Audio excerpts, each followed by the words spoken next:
Bismillahirrahmanirrahim. Assalamualaikum warahmatullahi wabarakatuh. Selamat pagi anak-anak kelas 3 soleh-soleha. Bertemu lagi di hari Selasa 18 Agustus 2020, masih di pembelajaran jarak jauh. Nah, sekarang kita masuk ke pembelajaran 6 ya. Sebelum masuk ke pembelajaran, silahkan siapkan buku LKS-nya, pensil penghapus, juga jangan lupa membacakan basmalah. Bismillahirrahmanirrahim. Yuk kita mulai pembelajaran 6-nya. Kita menggunakan buku ini, silahkan buka pembelajaran 6-nya halaman 79. Di aktivitas 1 yaitu pembelajaran bahasa Indonesia.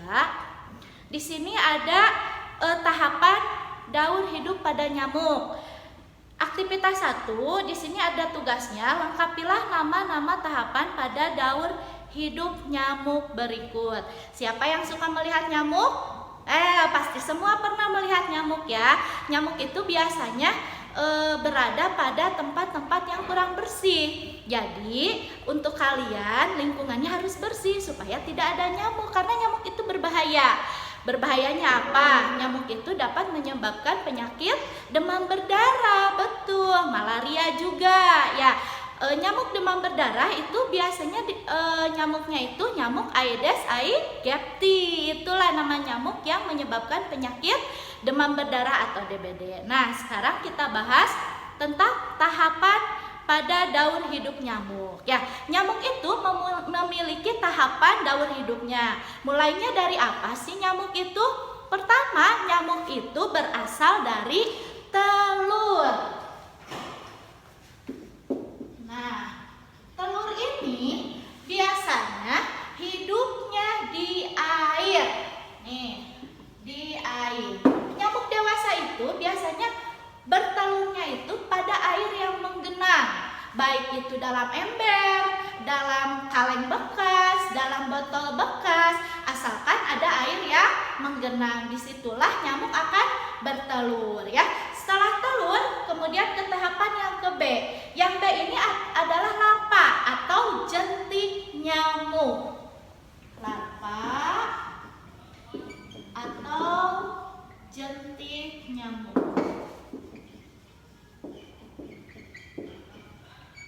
Nah, larva atau jentik nyamuk ini masih hidup di dalam air. Setelah dia bertelur, dia akan menetas kemudian menjadi jentik nyamuk atau larva. Larva dan jentik nyamuk ini masih hidup di dalam genangan air. Makanya kalau kita melihat air yang menggenang, kita harus membuangnya. Dan misalkan ada air dalam kaleng bekas, ada airnya di situ. Nah, kita harus buang airnya dan menutupkan si kaleng bekasnya itu, jangan dibiarkan terbuka.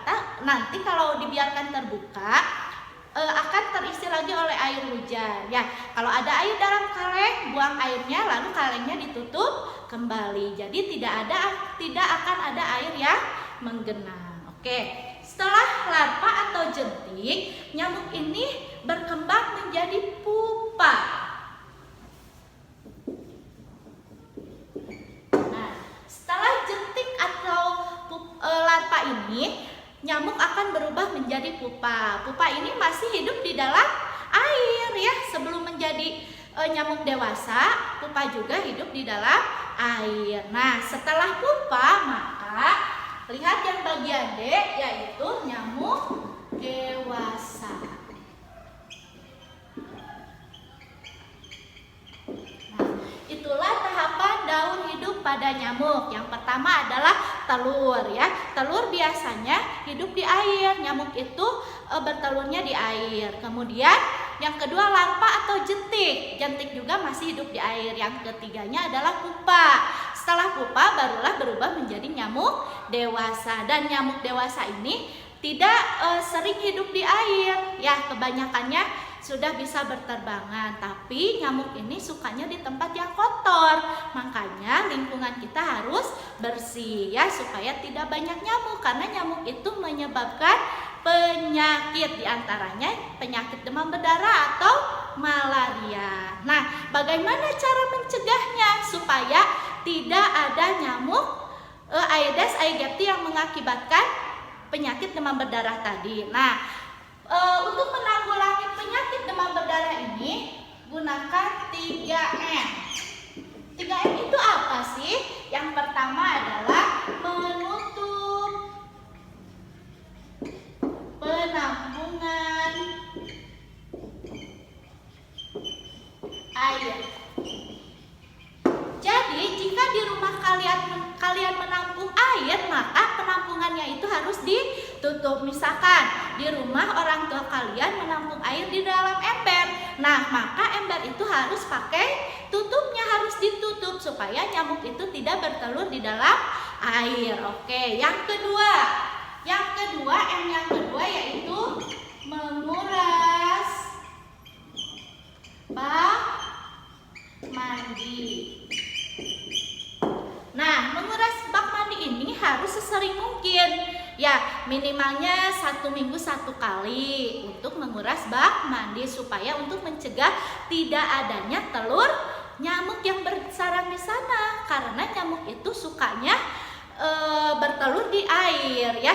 Kalau bak yang sudah lama tidak dibersihkan suka ada kayak cacing-cacing kecil. Nah, itu adalah jentik-jentik nyamuk dan nantinya akan menjadi nyamuk dewasa. Nah, kita harus sering menguras bak mandi supaya mencegah populasi nyamuknya. Ya, sekarang M yang ketiga adalah mengubur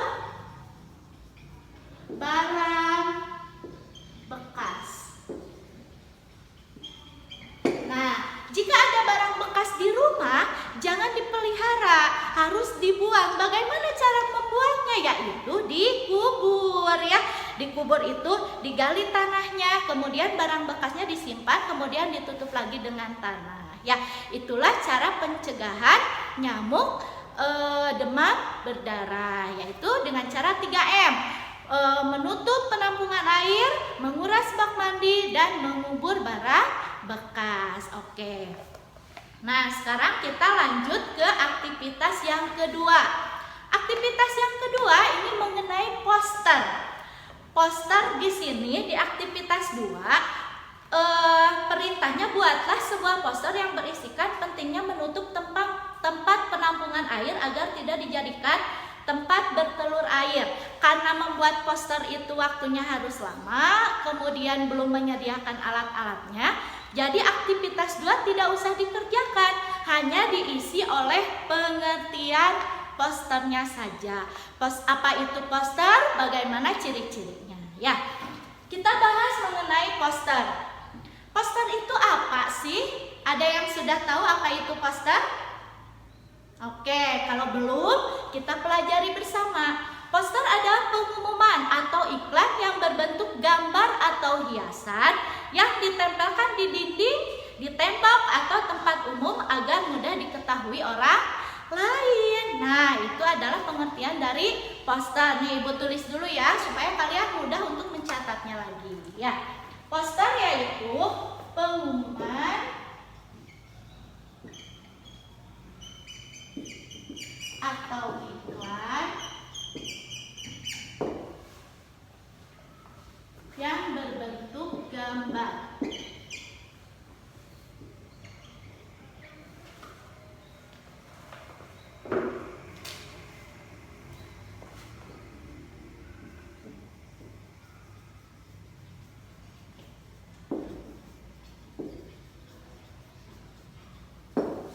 Yang berbentuk gambar yang ditempelkan di tempat umum.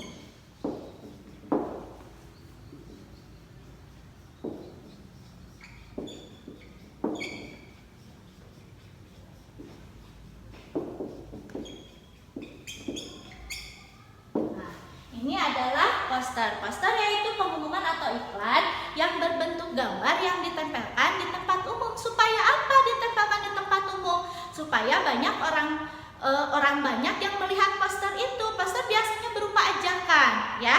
Misalkan, mari dilarang membuang sampah sembarangan. Mari jagalah lingkungan sekitar kita supaya terbebas dari penyakit. Nah, itu biasanya ciri-ciri poster ya.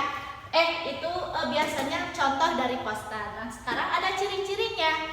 Ciri-ciri poster yang pertama, dibuat dengan kombinasi warna.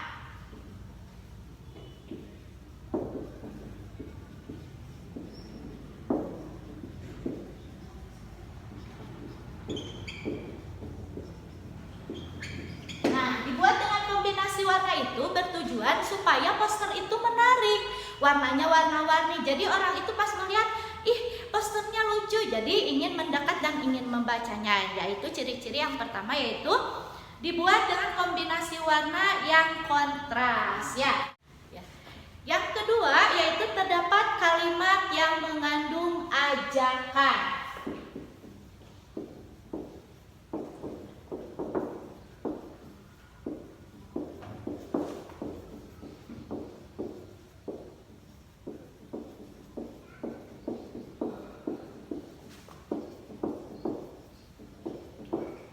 Biasanya dalam poster itu suka banyak kalimat yang mengandung ajakan. Misalkan, ayo kita bersama-sama menjaga lingkungan supaya terbebas dari penyakit. Misalkan, ayo kita budayakan hidup sehat. Ya, biasanya terdapat kalimat yang mengandung ajakan. Sekarang yang ketiga, kalimatnya singkat, padat, dan jelas.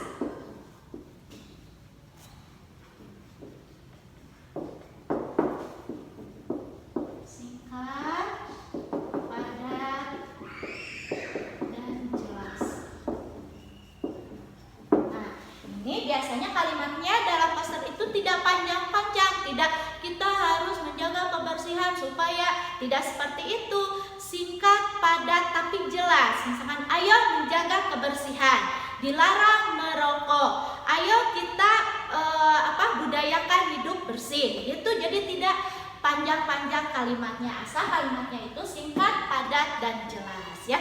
Kemudian yang terakhir yaitu gambar mencolok sesuai ide yang disampaikan.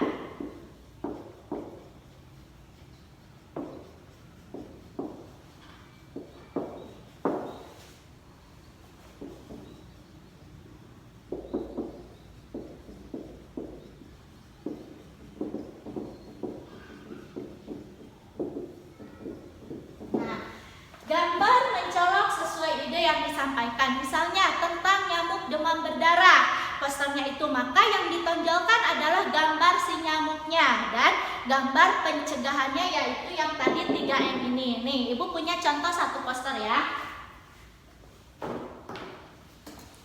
Nih, Ibu mempunyai satu buah contoh poster. Kelihatan ya?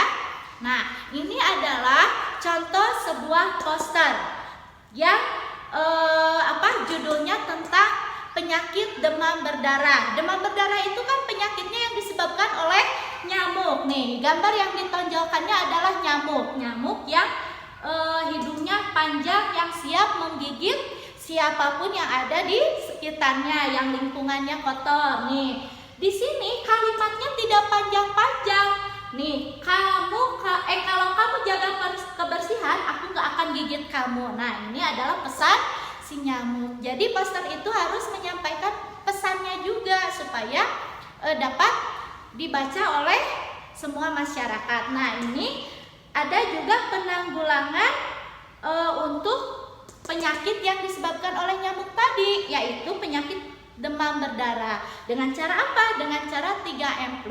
Yang pertama, menutup tempat penampungan air. Ada gambarnya, yaitu penampungan air yang ditutup. Kemudian yang kedua, mengubur barang bekas. Lihat, gambarnya ada barang bekas yang dikubur juga ya. Kemudian ini menutup tempat sampah dan menguras bak mandi. Lihat, bak mandinya dikuras. Ya, ini adalah contoh sebuah poster ya. Dapat dilihat, silahkan dilihat dulu, diperhatikan. Ini adalah contoh sebuah poster tentang nyamuk demam berdarah. Ya, mungkin lain waktu kalian bisa membuatnya di pelajaran berikutnya. Tapi di pelajaran kali ini kalian tidak usah membuat posternya, hanya menuliskan definisi poster dan ciri-cirinya saja. Ya, sudah jelas? Oke, kalau sudah jelas kita lanjut ke pembelajaran berikutnya.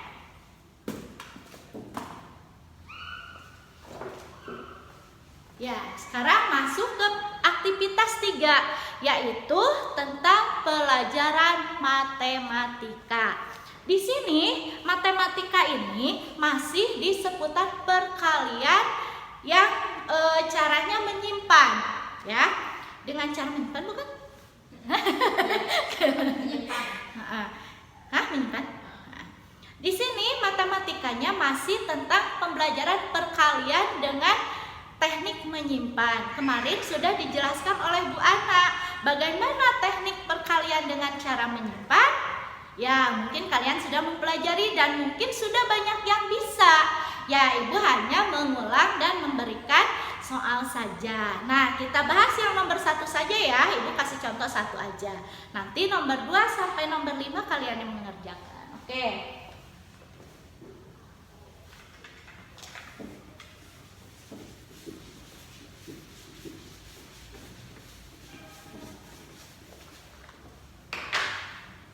Nomor 1 yaitu sebuah puskesmas menyediakan 5 macam obat. Masing-masing obat berjumlah 175 butir.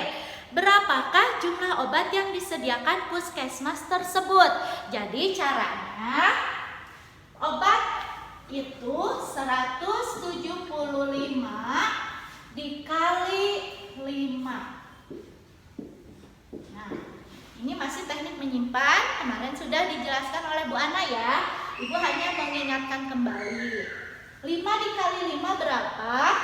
25. 5-nya simpan di sini, 2-nya simpan di sini. Ya, kemudian sekarang yang angka puluhannya. 5 dikali 7 berapa? 35. 35 ditambah 2 yang tadi. 35 ditambah 2 yaitu 37. 7-nya simpan di bawah, 3-nya simpan di atas lagi ya. Kemudian sekarang yang ratusannya. 5 dikali 1 5 tambah 3 yang tadi. 5 ditambah 3 adalah 8. Jadi isinya 875. Itu untuk jawaban nomor 1. Untuk soal nomor 2, 3, 4, dan 5 silakan kalian isi masing-masing karena sudah dipelajari ya. Kemudian kita lanjut ke aktivitas 4. Aktivitas 4 ini adalah menuliskan benar atau B pada pernyataan yang benar dan S pada pernyataan yang salah. Yuk kita isi bareng-bareng ya. Oke, nomor 1. Menjaga kebersihan lingkungan adalah tanggung jawab orang yang sudah tua. Betul apa salah?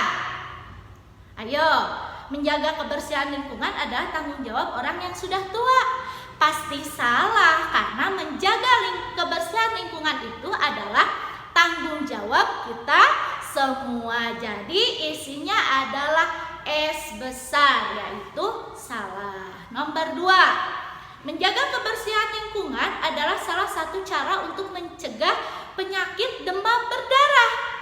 Betul apa tidak? Menjaga kebersihan lingkungan adalah salah satu cara mencegah penyakit demam berdarah.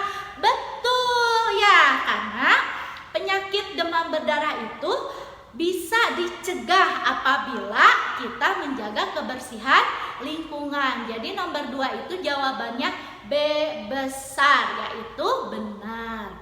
Sekarang nomor 3, menyampaikan pesan harus dilakukan dengan sikap yang baik dan bahasa yang sopan.